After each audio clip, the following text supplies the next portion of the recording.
السلام علیکم ورحمۃ اللہ وبرکاتہ۔ دوستوں امید کرتا ہوں آپ سب لوگ خیر خیریت سے اور خوشحال ہوں گے۔ دوستوں ریسٹ ہاؤس کے حصہ نمبر 3 میں آپ لوگوں کو خوش آمدید۔ امید کرتا ہوں آپ سب لوگ خیر خیریت سے اور خوشحال ہوں گے۔ یار تم سے بات کر رہے ہیں، کہاں گم ہو؟ مائیکل نے ساتھ بیٹھے جوزف کو ٹھوکر دے کر مخاطب کیا، جو لوریٹا کے خیالوں میں گم تھا۔ جب خوش آمدید کہا ہے تو ڈنر بھی مل ہی جائے گا۔ جوزف مسکرا رہا تھا۔ کیا مطلب؟ تمہاری بات ہوئی ہے؟ کیا نام تھا اس لڑکی کا؟ ہاں، لوریٹا سے بات ہوئی ہے ڈنر کے متعلق؟ سینڈی کے لہجے میں بھی یقینی کا عنصر نمایاں تھا۔ بات کیا، سیدھا ملاقات ہوئی ہے اور اس نے کہا ہے کہ وہ آج ہمیں خود اپنے ہاتھوں سے ڈنر کروائے گی۔ مائیکل اور سینڈی نے دیکھا جوزف کی آنکھیں چمک رہی تھی۔ وہ صوفے پر بظاہر بیٹھا تھا لیکن در حقیقت آسمانوں کی سیر کر رہا تھا۔ چل اب اتنا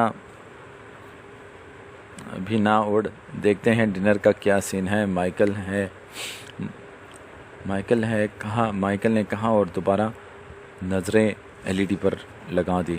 سینڈی اٹھا اور باہر نکل گیا۔ اس نے لڑکیوں کے کمرہ نوک کیا اور پھر ہینڈل پر ایک مردانہ لیمپس نے دباؤ ڈالا۔ ہائی گرلز، کیا سین ہے؟ وہ خوش دلی سے بولا۔ تھینکس گاڈ سینڈی، تم آگے دیکھو، یہ نینسی میرے بیڈ سے نہیں اٹھ رہے۔ لینزے نے بیڈ کی طرف اشارہ کیا جہاں سوئی ہوئی نینسی اب ٹیک لگائے بیٹھی مسکرا رہی تھی۔ نینسی، تم لینزے کو بیڈ پر سونے دو، اسے صوفے پر سونے کی عادت نہیں ہے۔ ایک رات کی تو بات ہے، مینج کر لو، سینڈی نے نینسی کو کہا۔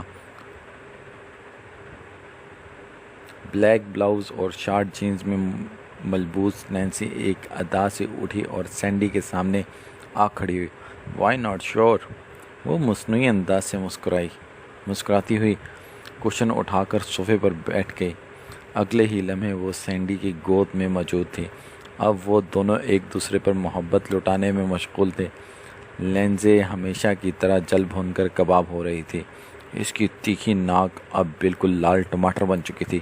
نہایت ہی بے باک اور ماڈرن معاشرے میں رہنے کے باوجود اپنے بوائے فرینڈ کو شیئر نہیں کر سکتی تھی، لیکن مزے کی بات یہ تھی کہ وہ سینڈی کی گرل فرینڈ بننے کا اعزاز دل میں ہی چھپائے بیٹھی تھی۔ سینڈی نے اسے کبھی گرل فرینڈ نہیں بولا تھا، تاہم اس سے بھی یہ بات چھپی نہ تھی کہ اس کی بچپن کی دوست اسے کتنا چاہتی ہے۔ وہ جان بچا کر انجان بننے کی کمال اداکاری کرتا اور وہ چاہتا تھا کہ لینزے اسے خوش رکھے تاکہ وہ اسے اپنی وائف بنا سکے۔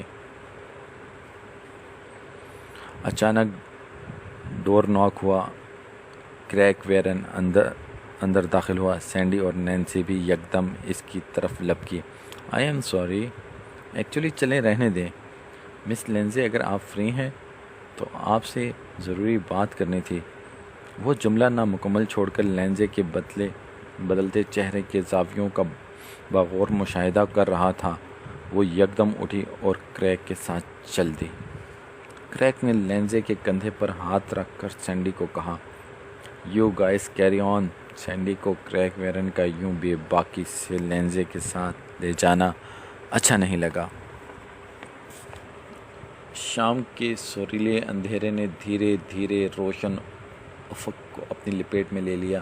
پرندے غول کی شکل اختیار کیے ہوئے اپنے آشیانوں کو لوٹ گئے۔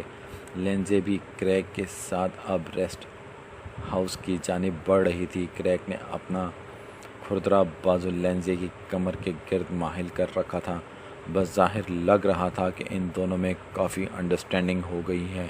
روم نمبر B اور A کا ڈور بیک وقت ناک ہوا۔ دونوں رومز کا دروازہ کھلا اور مائیکل، سینڈی اور نینسی نے جھانک کر دیکھا۔ سامنے بڑے سے بلیک ڈائننگ میز پر کھانا لگ چکا تھا۔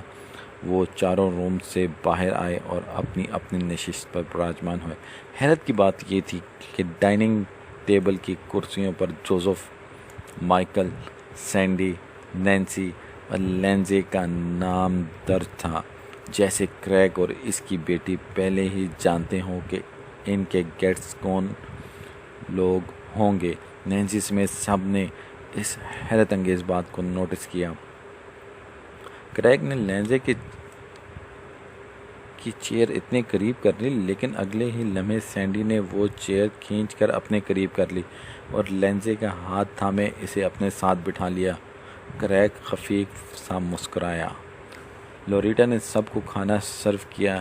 حیرت انگیز طور پر کھانا بہت ہی لذیذ تھا۔ لینزے نے سیخ کباب پلیٹ میں نکالے، لیکن یہ دیکھ کر اس کی چیخ نکل گئی کہ اس میں ایک انسانی فرائی انگلی بھی موجود تھی۔ وہ چیخی، کیا ہوا تمہیں؟ پاس بیٹھے سینڈی نے پوچھا۔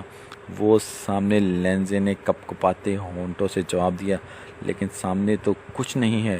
سینڈی نے سیخ کباب کی پلیٹ میں نظر ڈالتے ہوئے کہا۔ لینزے کافی گھبرائی ہوئی تھی۔ کھانے کے بعد شراب نوشی کا دور چلا۔